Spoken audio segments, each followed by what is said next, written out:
Is it all over to me? All over to you. Hi, everyone. Good to see you all. I want to just say as an opening comment that I think this program that you're going to get involved in, you already know they're going to be in teams, Sarah? Yes. Okay. So this program that you're involved in is amazing. If I had had an opportunity to do this when I was your age, when I was a student, I would have leapt at it, especially what I know now about life and about entrepreneurship. You're having an incredible opportunity that's going to fire you up for your future in the work environment. And so I therefore want to congratulate the people who maybe are not here at the moment who created this program, which is amazing, and people like Tara and Adrian who maybe who are involved in helping to run it, and you guys for volunteering. Did they all volunteer, or was this compulsory as part of the program?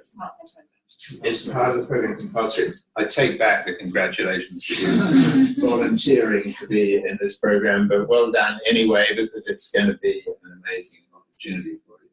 Now, I'm a psychologist, as you may have heard. I do a lot of executive coaching, and I'm also a development trainer, which means that I focus the psychology knowledge that I have now on training people. I've trained thousands of people in the kind of thing that I'm going to be talking to you about tonight. I can't remember. Adrian asked me to come up with a subject quickly, which I hadn't thought about, and I think I said the psychology of amazing lives, and I think he's turned around to it. But that's what I'm going to be talking about, and I want to give you the opportunity to hear what I've learned in my life that's quite extraordinary. Now, I've got to compress this into about 50 minutes, goodness me. In fact, I'm going to tell you all the most powerful stuff I know about human development and psychology, and I'm going to compress that into 50 minutes. I did 7 years studying. Is there any psychologists in the room, by the way? No, you're on a business program, is that right? Okay. So I say 7 years, and in that 7 years, I can tell you I learned very little that was useful. But before that and since, I've learned heaps which is useful, and I want to share that with you. So, amazing lives. Okay, what are people, you guys, how many of you, let's have some hand showing. How many of you think you're already having an amazing life? Okay, so that's not bad. That's maybe half a dozen of you, 10 of you. I wasn't when I was your age, but I became to live an amazing life, as some of you are already doing, which is fantastic. Let me tell you, from the point of view of a psychologist like me, there are 3 things that we say, or I say, you need to have an amazing life. You need to be hugely resilient. That means being able to cope with setbacks in life, being able to cope with the negatives that happen, knowing how to do that, and being cool, calm, and collected all the time, because I can tell you that there are going to be a lot of setbacks in your life with one type or another. So that's the first thing. The second thing you need to have is a powerful mindset. In other words, you need to be powerful. You need to know how to be powerful. You need to be powerful in order to achieve the things you want to achieve, in order to be successful in life. And the third thing you need is relationship skills, which I'm sure many of you have plenty of them already, but I'm going to give you some more. So today I'm going to be talking about resilience, power, and relationship. That's it. Because I'm lucky enough to have acquired all those things. I think I was a good deal older than you are now when I managed to acquire them, but I was incredibly lucky in that I met people, as you're meeting me tonight, who was able to tell me and share with me the skills that I needed to create extreme resilience, powerful mindset, and relating. When I say relational skills, I mean relating to others, not just relationships. Okay. So I'm going to take it in that order. So I'm going to start by telling you about resilience. Let me just suggest, by the way, that the things I'm going to tell you, by the way, you will get a little summary one side of A4 of what I'm going to tell you. So restrict how many notes we need to tell you. That probably need to. It's all on that side of A4. Okay, so I want to encourage you, when you hear the things I'm going to suggest to you, that you choose to use them, because that will change your life. If you choose to use the things I'm going to tell you. And furthermore, I'm going to suggest you don't wait till tomorrow. Start using them today in this session. Okay. So resilience. I was lucky that I found out three things when I was in my very early 20s, which maybe some of you are already, that made me hugely resilient, which I have been ever since. And they were told to me by three amazing people. One of them was the CEO of Australia's largest company at the time. He was only 40 years old, but incredibly successful, as you can imagine, at that age, being the CEO of Australia's largest company. He became the CEO of the world's second largest company, and he attributed that success to the thing he told me, at least significantly what he told me. I had done him a favor. I was very young. I managed to do him a favor. He repaid me by giving me some advice. He said, Graham, I want to tell you something that's pretty amazing. You want to hear it? I said, of course I do. This guy was hugely admired, by the way. Incredible guy. And so he told me straight away, he says, I want to tell you you're crazy. I didn't take it badly because I didn't think he had any particular reason to say that. But it turned out that he knew something about humans that I didn't know, that they're all crazy. He was probably the only person I've ever met who I thought, by his definition of crazy, qualified as being not crazy. Never met anyone else other than the people who have learned what he told me. So the first thing, what he told me was the reason he said that humans are all crazy is because we have negative thoughts about things. In other words, we don't like certain things when they happen. We psychologists now call negative thoughts resistance. We use the word resistance. Resistance means having a negative thought about something, or it means wanting something to be different. And if you think about it, those two definitions are the same thing. In other words, if you're having a negative thought about anything, something that's happened or a situation you're in or whatever, you are wanting that thing to be different. Does that make sense? That's why you're having a negative thought. You don't like what is, you want it not to be. But here's the thing, what he told me that I never thought about, nor have I met anyone else who seems to have thought about it. But 90% of all negative thoughts involve wanting either the past or the present to be different. 90% of all negative thoughts that you ever have either want something that's happened not to have happened, or something, a situation that exists right now not to exist right now. Does that make some kind of sense to you? That's what negative thoughts are. Okay. But now you might have a clue as to why that's crazy. Because if you want something that's happened not to have happened, do you think that's possible? No. You want a situation that exists right now that you don't like, and you want that, and you're having a negative thought about that. Do you think it's possible for that to be different right now? No. It's too late for either the past or the present to be different. Does that make sense? It's just too late. You might be able to make the next moment different. You might be able to take action to make the future different. But you can never undo what already is. And therefore, if you are having negative thoughts about the past or the present, which 90% of all negative thoughts are about the past or the present, you are wishing for the impossible. You with me? So what did this guy tell me to do? He said, stop doing it. He said, start noticing every time you're having a negative thought about the past. Every time you're wanting something that's happened not to have happened, or you're wanting a situation that exists not to exist, and just turn off that thought. Now, is that an easy thing to do? Have I said something bad already? No, you just changing seat. So, and just switch it off. You said drop it, let go of it. And what do you think is the only thing then that is worth it? You're having a negative thought about something that's happened, or a negative thought about a current situation. What's the only thing that's ever worth thinking about in this situation? What you can do to make the next moment of the future. To have a lesson. I'm sorry? To have a lesson on the situation. Very good. To learn any lessons? The future. Excellent. Learn any lessons that you can use in the future. Very good. And therefore, in one way or another, improve the future. That would be one way, or else there might be other things you can do. So I thanked him for that, and I went away and I thought, my God, I noticed I was doing what he said I should stop doing at least half a dozen times a day. At least. Any days more.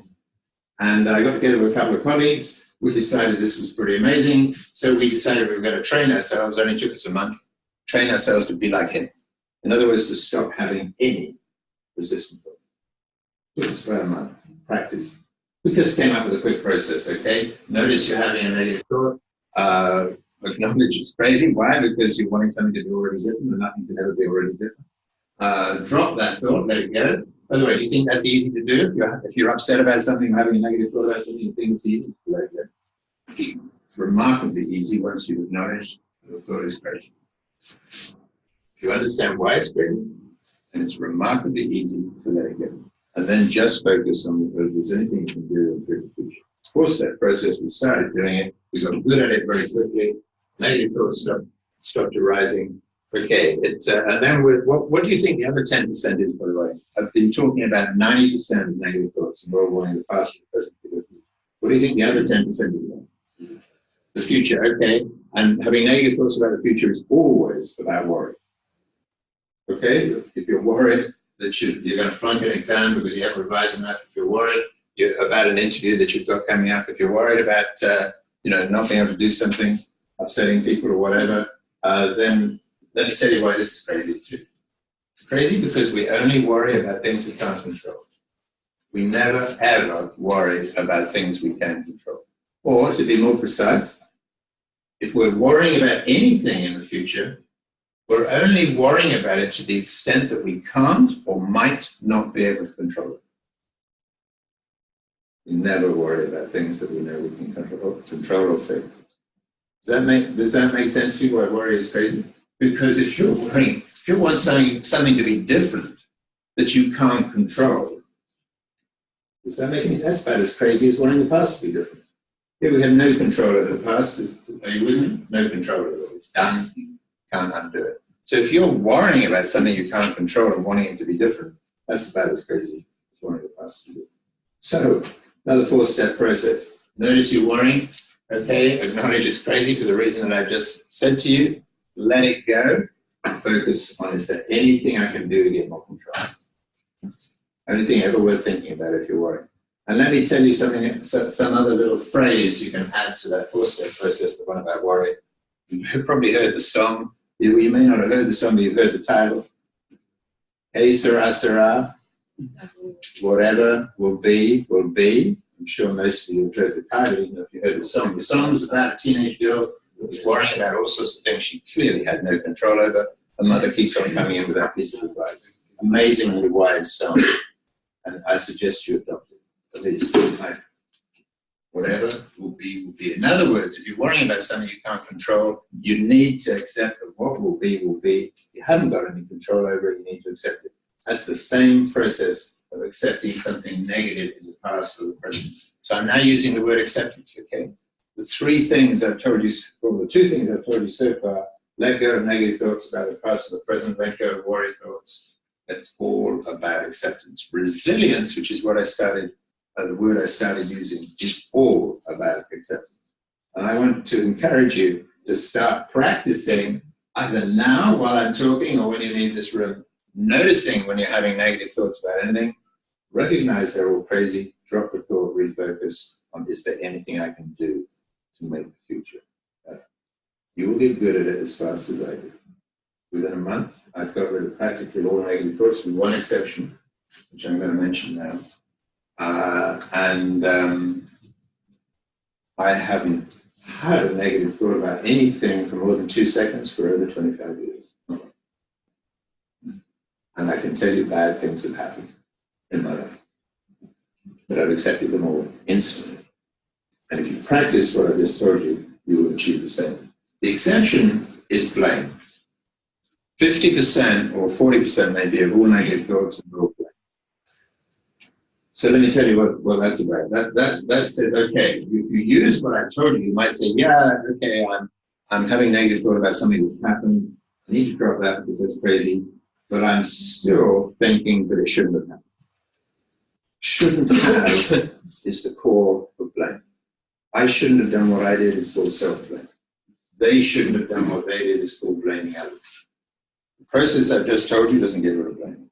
You're still stuck with it, even though you know, you acknowledge that you can't change it. It's too late. You with me? Okay. So I had my second massive piece of good fortune. I read an article about a world golf champion called Jack Nicklaus. You've probably heard the name. Yeah. He was world golf champion way before your time. But you might have heard the name. And I read an article about him, and in that article I read that he said something which absolutely blew my mind. He said it to another golfer. The other golfer he was playing with had just done something that professional golfers never, ever do. He mishit an easy shot. The ball was sitting on the fairway. he swung at it, he missed it. Professionals never do that. I've never seen a professional do that. Never happens. It happened. The guy was upset, Jack Nicklaus, who was partnering him, said, he seemed to be upset. The other guy's name was Jack as well, Jack Newton. And he said, of course I'm upset with what this done. And Jack Nicklaus said these amazing words. He said, but Jack, that's the best shot you could have played. How many people think they understand why Jack Nicklaus said that? Okay? Well, he tried his best. I'm sorry? He tried his best. So he might have made a bad shot, but he tried his best. Very good. Let me be more specific. Peter's saying he tried his best. So let me be more specific. Jack Nicklaus knew something about golf that no other golfer seemed to know. And that is that every shot he played, if it was less than perfect, there was a cause. There was a cause for the shot he played being less than perfect. There was clearly a cause for this poor guy who just missed an easy shot. There was a cause. The cause could have been anything. Jack Nicklaus didn't need to know what the cause was, but the cause might have been the sun in his eyes, the cause might have been something he was thinking, he might have had an argument with his wife that morning, he might have been in a bad mood, who knows, it doesn't matter. But the cause was there. And Nicklaus knew, and he applied this to himself, which, by the way, he did all the time. Every time he hit a less than perfect shot, he knew that was the only shot he could have played in the presence of the cause that caused him to hit a less than perfect shot. Does that make sense? Okay. So, by the way, I didn't figure that out for myself. I was a philosopher who knew about something called determinism. Has anyone here ever heard the word determinism as a piece of philosophy? Nobody? Interesting. It's a massive piece of philosophy. Okay, so the philosopher I spoke to knew about determinism, and he told me, yes, absolutely.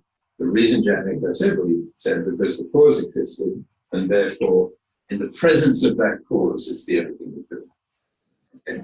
So my interest wasn't in golf. I wasn't a golfer. My interest was, my God, if this applies to golf, could it apply to life?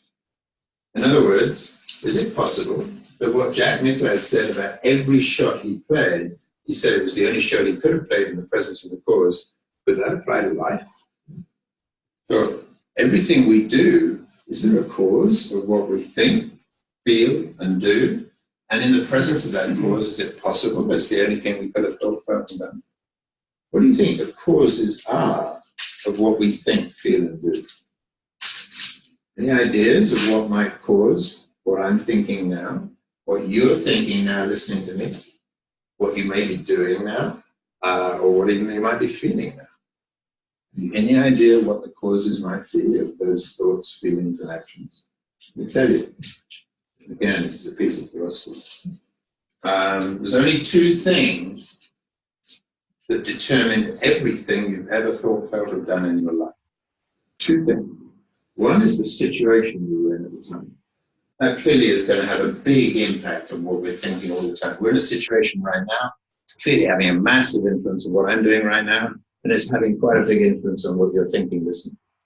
The situation we're in. Only one other thing that's determining what you're thinking right now, what I'm thinking and doing right now, and that's who we are at this moment. Everything that makes up who we are at this moment is driving what you're thinking and I'm thinking, is driving what you might be doing. Okay, you're not doing very much here other than listening to me, but out there, you do all sorts of things. And I'll tell you, who you are is driving all of it. What do you think makes up who we are? A whole bunch of things. Our attitudes, our beliefs, our knowledge, our abilities, our morals, our values, our ways of thinking that we've developed, our limitations, well, I don't know, what else could we add to the list? Unconscious programming, which, by the way, you're going to hear a lot about this evening, is driving what you're thinking, feeling, and doing all the time. And a bunch of other things, okay? But all of those things that I've just listed are a given at a particular moment. Who you are is a given at a particular moment. Let me tell you something rather surprising. Nicklaus knew, although I never found out whether he applied it to his life or just his thought. Everything you've ever thought, felt, or done would only have been different if something about you had been different at that moment. This is rather surprising to you because you've never heard it before. Nor did I. It was the philosopher that told me. What he was telling you was what the philosophers call determinism. Everything we do is determined by what's gone before, or everything we do is determined by situations that exist at that moment, including who we are in the situation. Okay. This is pretty amazing. Philosophers don't talk about this, by the way. Two reasons. One, they think if they told everyone that everything you've ever done and I've ever done is the only thing we could have done at each moment, given who we were at that moment, the philosophers are concerned that people who've done bad things would have a wonderful cop-out, because what the philosophers would be telling them was that every bad thing they've done is the only thing they could have done, given who they were at the moment. The philosopher explained it to me when I challenged him as to why he can talk about it widely. He said we had bank robbers going to court with their philosopher. Getting the philosopher to tell the judge and the jury that when the guy robbed the bank, was the only thing he could have done. Shouldn't surprise you, by the way. The guy robbed the bank because of who he was. Does that make sense? He had a bank robber's mindset. He had all sorts of beliefs and thoughts that led him to do it. He thought he could get away with it, which is a pretty stupid thought, but he thought he could get away with it. And he was obviously selfish. He believed in the transfer of wealth from insured banks to his own pocket. He had all sorts of beliefs and ways of thinking and so on that led him to rob the bank. So it doesn't, what the philosopher was telling me wasn't surprising at all. But that's why the guy robbed the bank. The problem is, he said, if we're in there telling judges and jurors that everything bad that anyone's ever done is unquestionably the only thing they could have done, given who they were at the moment, he said the criminal system would collapse pretty quickly. I went away and thought about it, totally disagreed and still do. In my view, if the judge knew about determinism, which is what we're talking about, the judge would simply say, I know it's the only thing they could have done, this would pass to the worst bank. And that's why he robbed it. But let me tell you, you broke the rule. The society didn't have rules. We collapsed pretty quickly, and you broke it. So you go to prison for 10 years. I don't care whether it was the only thing you could have done at the time. So I didn't agree with the philosopher. I thought, there are always consequences to the thing we do. Determinism, which says that what we've done is the only thing we could have done, given who we were, doesn't change the consequences. So I don't have a problem with telling people. Furthermore, let me tell you something else about this. The philosopher told me, I can't tell you everything he told me, it was so amazing. He said, we're all on autopilot, he said, pretty much all the time. Which is another way of saying what I've just told you. He says, we're all on autopilot. We're just doing what our mind is telling us to do. And our mind is made up of all sorts of beliefs and thoughts. God knows what. I'm certainly on autopilot right now. I have no question about that at all. I'm just telling you what my mind is telling me to tell you. Does that make sense?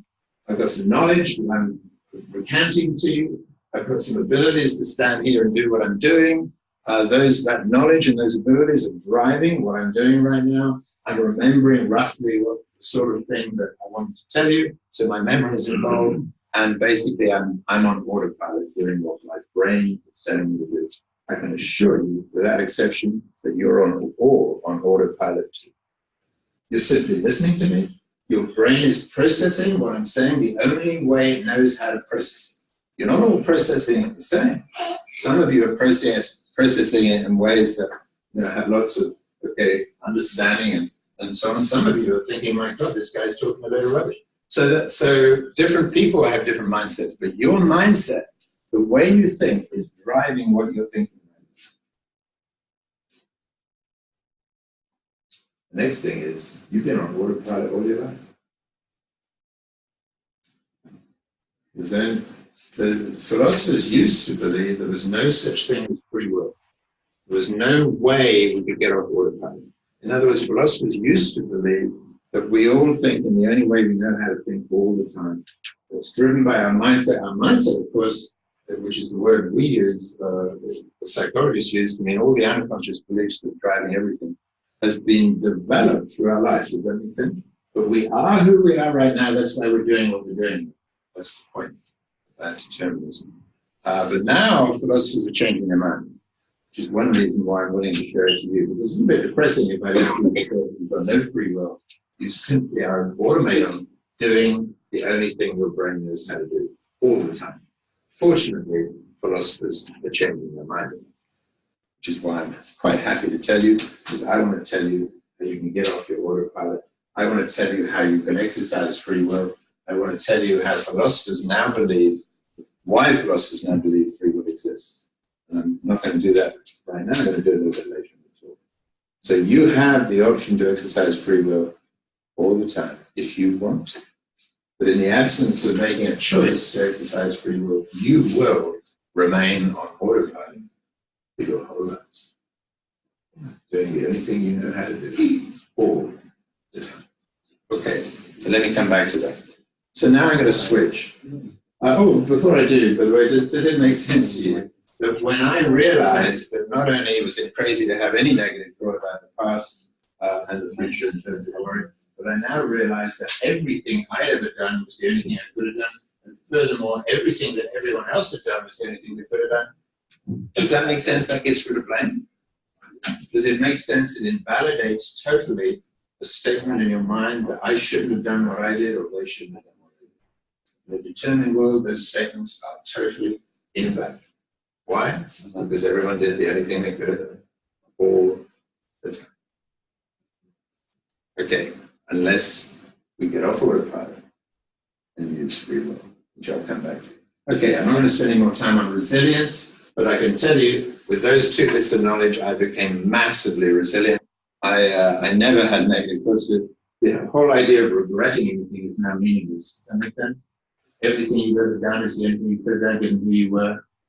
The whole point of regret becomes meaningless. Even guilt becomes meaningless.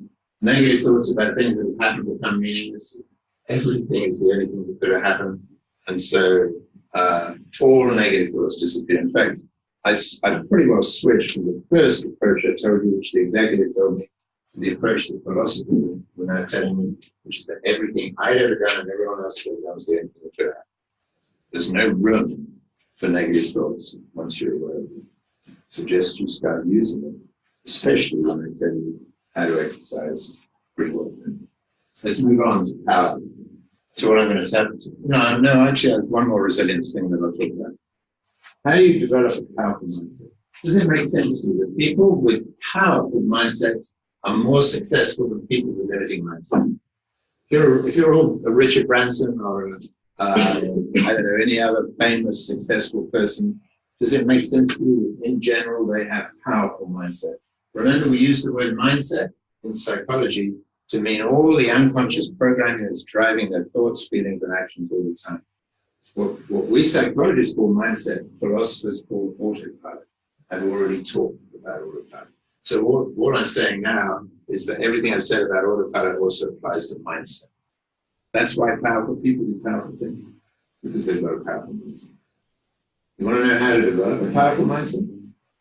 You think it might be useful in your life if you not only had extreme resilience and never got fazed by anything, but if you also had a powerful mindset enabling you to do anything you want to do, to have anything you want to have in life, and be incredibly successful. Would you like to know how to do that? I assume the silence means either I'm not sure or yes, please. Yes. I'll go for a yes, please. All right. What do you think develops people's mindset? Why I have a mindset now that's hugely more powerful than one I had when I was your age. Why do some people have powerful mindsets and other people have limiting mindsets? What do you think creates a mindset? Do you think, well, let me give you some options. How many people think it might be upbringing? The main cause of the mindset we have is upbringing. How many people would go for that? Okay, let me give you another option. All the experiences you've had in life. How many people think that all the experiences you've had in your life has created the mindset you have today? That's more people. Partly. I'm sorry? It's partly. Like your experience and your knowledge. Yeah. Okay, well, knowledge is, we're saying in a way that comes from experience, because even sitting in a lecture theatre learning things, Yes. okay, is an experience, and your knowledge comes. All knowledge comes from outside. Reading books, seeing films, going to lectures, that kind of thing. So, yeah, it's reasonable. Experience in life does, we know, have a bigger impact than upbringing, okay? But neither of those are the most significant determinant of mindset. I'm going to tell you what it is. I'm going to give you an example. Sorry, any other ideas? Sorry? Environment, very good. So, yeah, I'm going to put that in with experience. Okay, is that all right? Yeah, you could. Part of experience, environment. So I'm just going to lump those together. I want to do that because I want to confirm that the second most significant thing in determining mindset is experience. And what you just said is part of it. Okay, environment, very good. So I'm going to tell you what the most significant determinant of mindset is. Think, and I'm going to tell you about a client that I have. Okay, some of the work I do as a psychologist is therapy kind of work. Got a client come to see me who's got a phobia. Got a dog phobia. I'm telling you in a minute why I'm choosing that as an example. He's got a dog phobia. Does it make sense to you that his dog phobia is driven by a belief? Does that make sense? Okay. Clearly he's got a belief that dogs are dangerous, dodgy, whatever. I know something that you might not know. In fact, I'm pretty sure you won't know. The belief that's driving his dog phobia is unconscious. How do I know that? Because as a psychologist, I know practically all beliefs that limit us in any way at all are unconscious and not conscious. And secondly, the reason I've chosen the dog phobia, it should be obvious to you that every single day he's got piles of evidence pouring into his conscious mind that dogs are safe. You can see people with dogs, walking dogs, playing with dogs. You can see people. Let's leave out a couple of dodgy breeds, okay? We're talking about dogs in general, not Doberman Pinschers or Rottweilers. We're talking about dogs in general. So he's got evidence pouring into his mind every day that dogs are safe. So he's confused because he can see that dogs are safe. So how come he thinks every time I get near a dog, I get massively anxious and fearful? Reason? His belief is unconscious, and I can tell you, our unconscious takes no notice of evidence. It takes no notice of rational thinking. It has a mind of its own, and I'm going to tell you what it does take notice of, because our unconscious is what makes up our mindset. Okay, so this guy is walking down the street, okay? Let's imagine it. Walking down the street with his dog phobia, he sees a dog coming towards him. What's he now thinking and feeling? His phobia is driving it, okay? He's thinking a fearful thought, and he's anxious. His heart's racing, okay? All the other bits of anxiety. So here's the question. What's he going to do? What's he going to do as a result of being fearful and anxious? What do you think? Anyone? He's going to do what he's always done. What's that? Get away from the dog, okay? So let's say he crosses the road to get away from the dog. Why would he do that? One, it's going to keep him safe. Two, he knows from experience his anxiety will go away if he gets away from the dog. Here's the question that drives 80% of human psychology. If you know the answer to this question, you will understand 80% of psychology. Here's the question. When he's crossing the road to avoid the dog, what do you think that's doing to the unconscious belief that dogs are dangerous?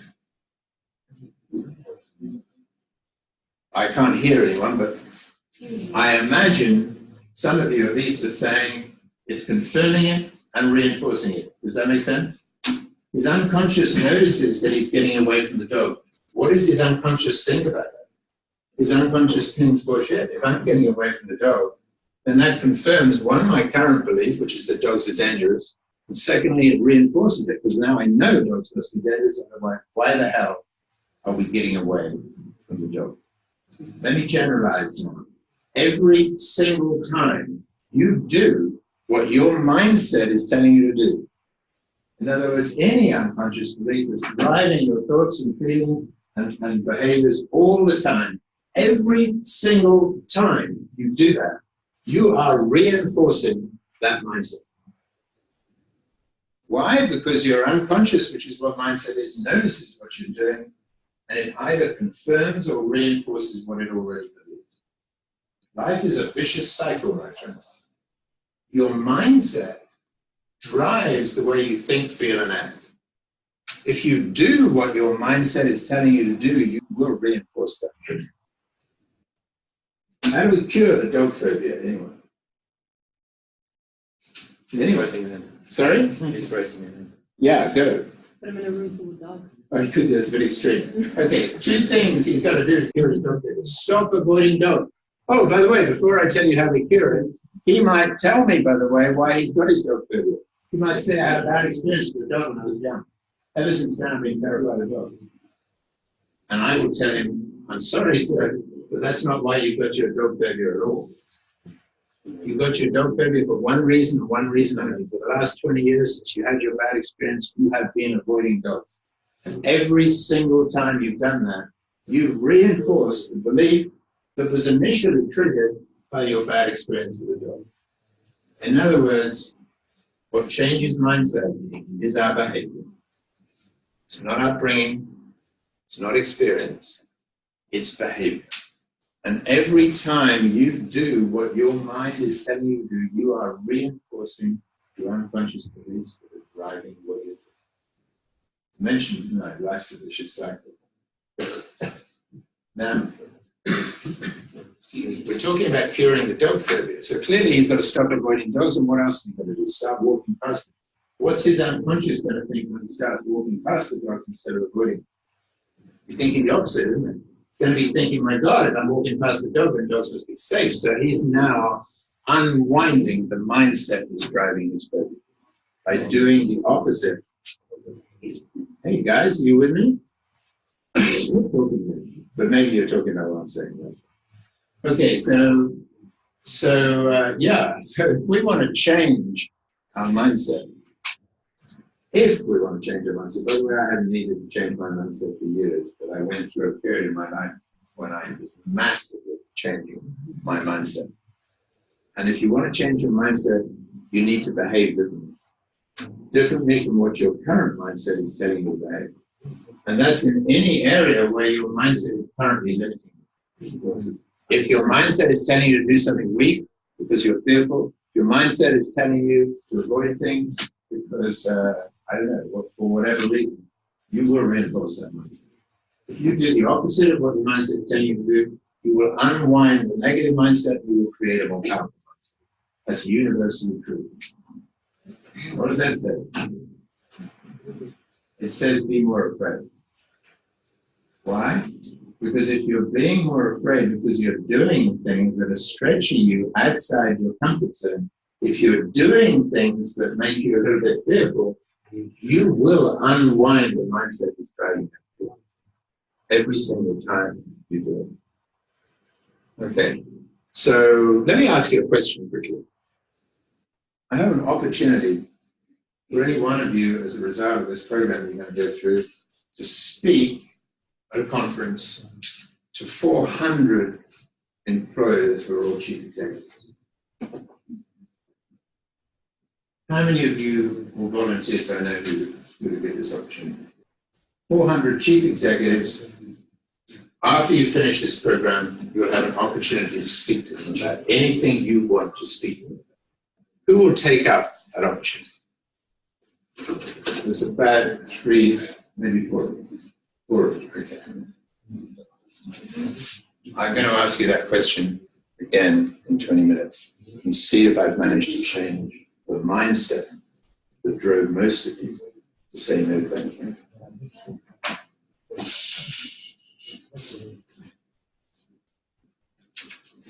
Anything you guys want to share? Okay. So let me now give you some ideas. All right. Oh no! One more thing I need to tell you. When I tell the guy how to cure his dog phobia, what do you think he's feeling when he's listening? What are you going to do next? Going to walk past my dog. How's he feeling? Yeah, he's certainly feeling pretty anxious just at the idea of it, wouldn't he? And he's probably going to panic the first time he tries to do it. Okay, so we know that feelings can stop us being harmed. Fearful feelings, anxious feelings, low feelings can stop us being powerful. What do I need to do to persuade the guy that he can walk past that dog? I need to persuade him that being anxious, even having a panic attack, is okay. I need to persuade him he can cope with it. I need to persuade him that he can handle anxiety or fear.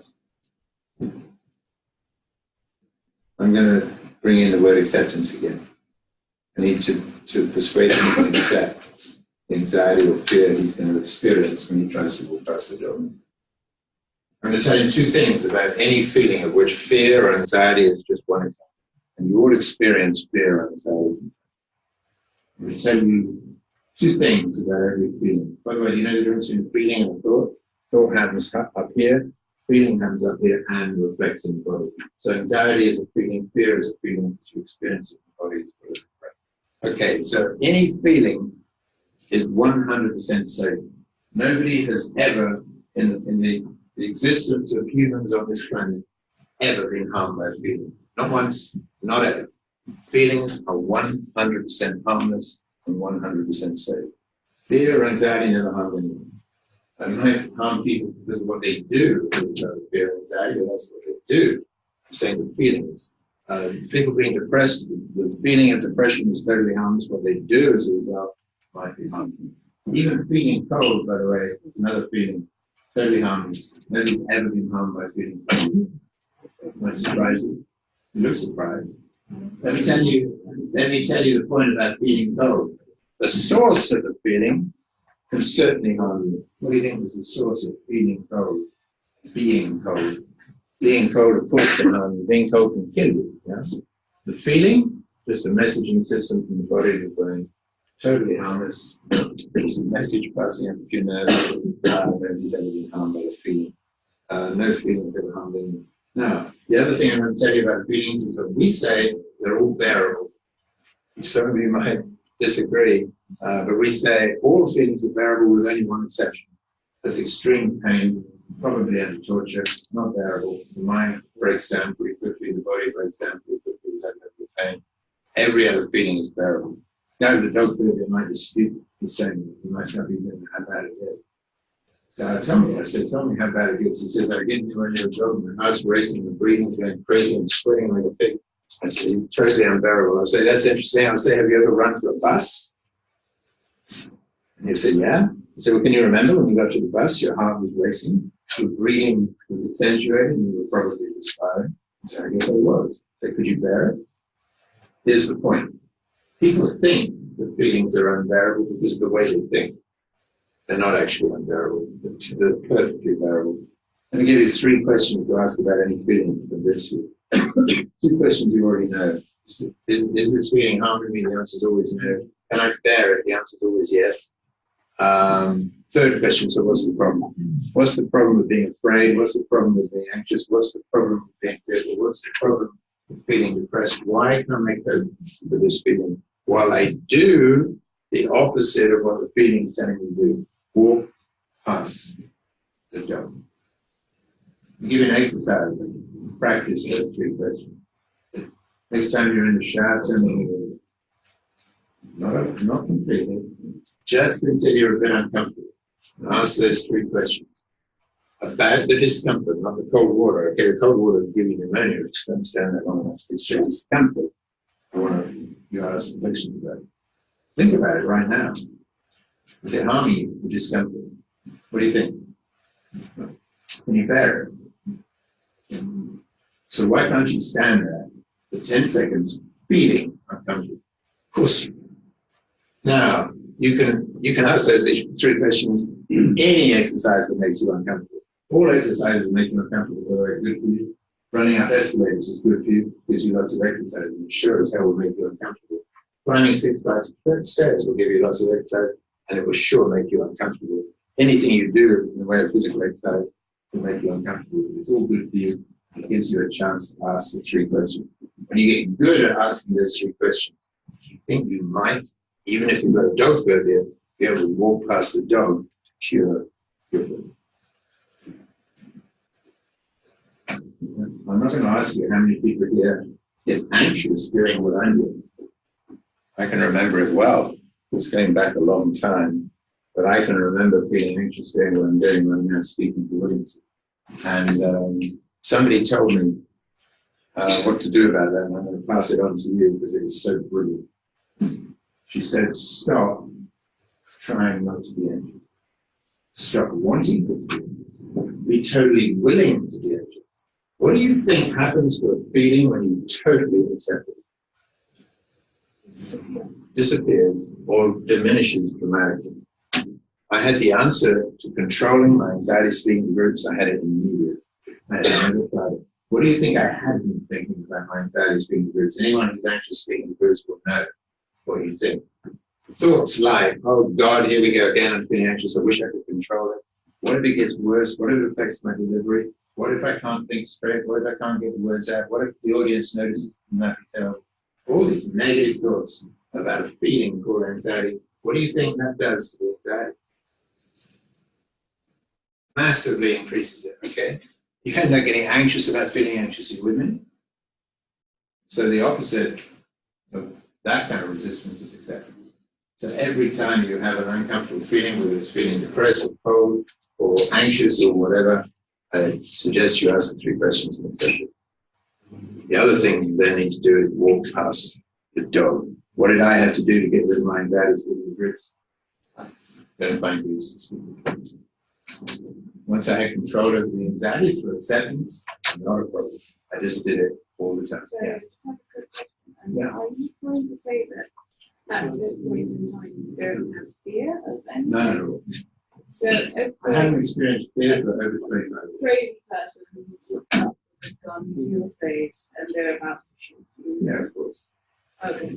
I haven't had that experience. Oh. Every experience I had, I jumped out of planes, climbed up rock faces. I could tell you more about the things I did, but that's not relevant to you. I suggest you approach life and do everything you can that's fearful and accept the feeling when you do it. But I don't suggest you invite somebody to go. Okay, so this tool, by the way, that I just described to you is called Accept the Feeling, Choose the Action. Where the action you need to choose to unwind any feeling driven by your current mindset is the opposite of what the feeling is telling you to do. That's how we resolve all mind-based problems. Anxiety, depression, OCD, addictions, eating disorders, weight problems, accept the feeling, more the desire, and case away. Do the opposite.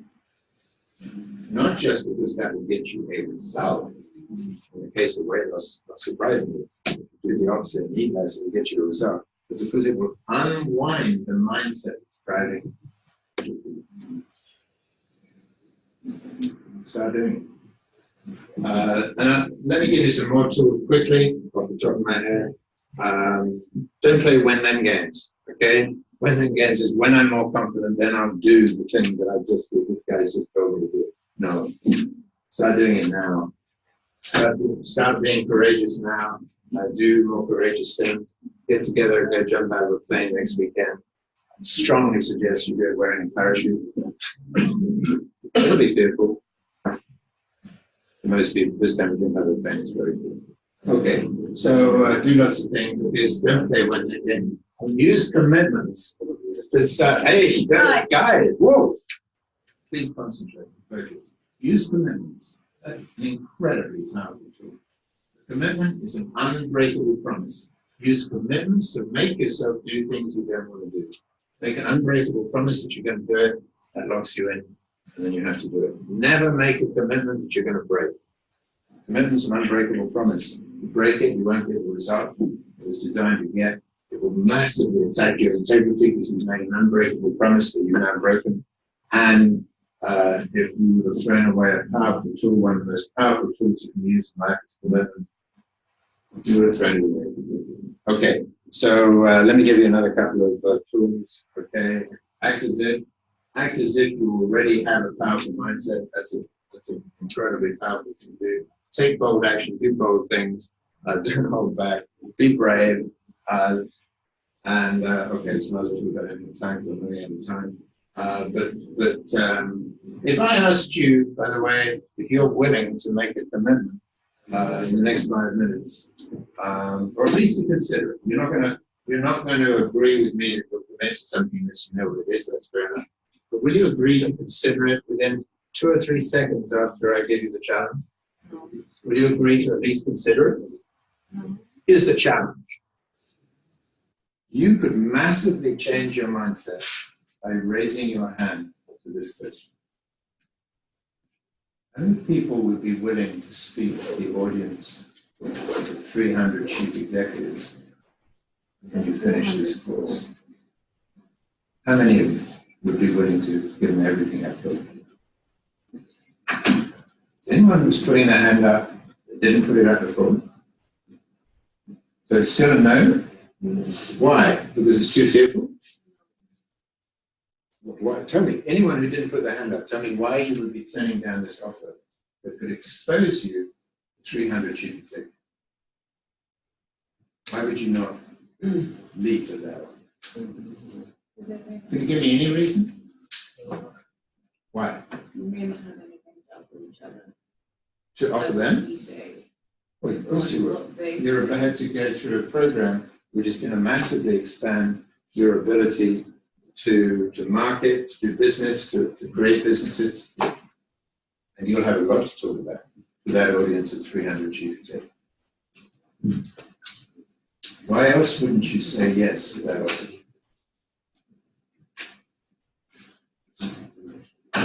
I'll give you this tip. I strongly suggest you say yes to everything. If you start saying yes, your mindset will expand in a massive way. You will become powerful in an extraordinary way. You say yes to everything that worries you, that's fearful, that makes you anxious, that makes you, that brings out the limited mindset that you currently have. Say yes to being more powerful, taking more powerful action, and doing amazing things. I could say more, but I think we've come to the end of my time.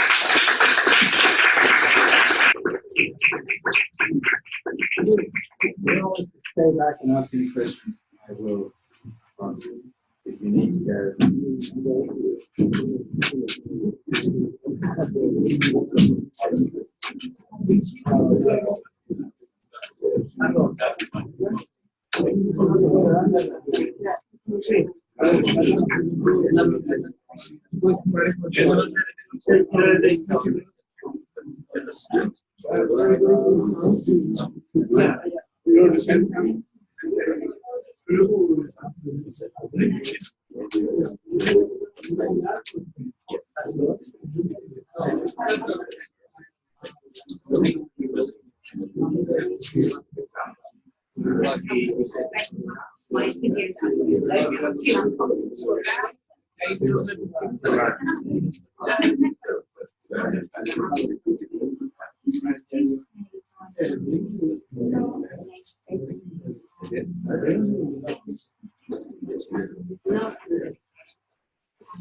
Yes, yes. Relationships.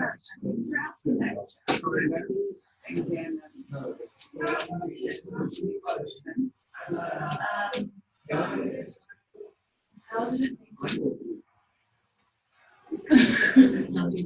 One, totally true.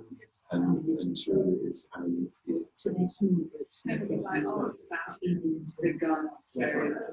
So actually things that happen in life. And it's probably what we're saying is that things happen that you're not doing is you have to do a limited mindset. Then you need to. So that's it. So every other thing makes trying to feel scared of the line. Oh, You're right. Yeah, You're actually right. I'm talking about things where people are limited by their mindset. Yeah, so what I And by the way, is everyone who did. Another brain's Like- Yeah, we didn't make it to relationships. You didn't? Ran out of time. But I suppose that you were given an hour. Sorry, do you have the sheet where the in conclusion? Just,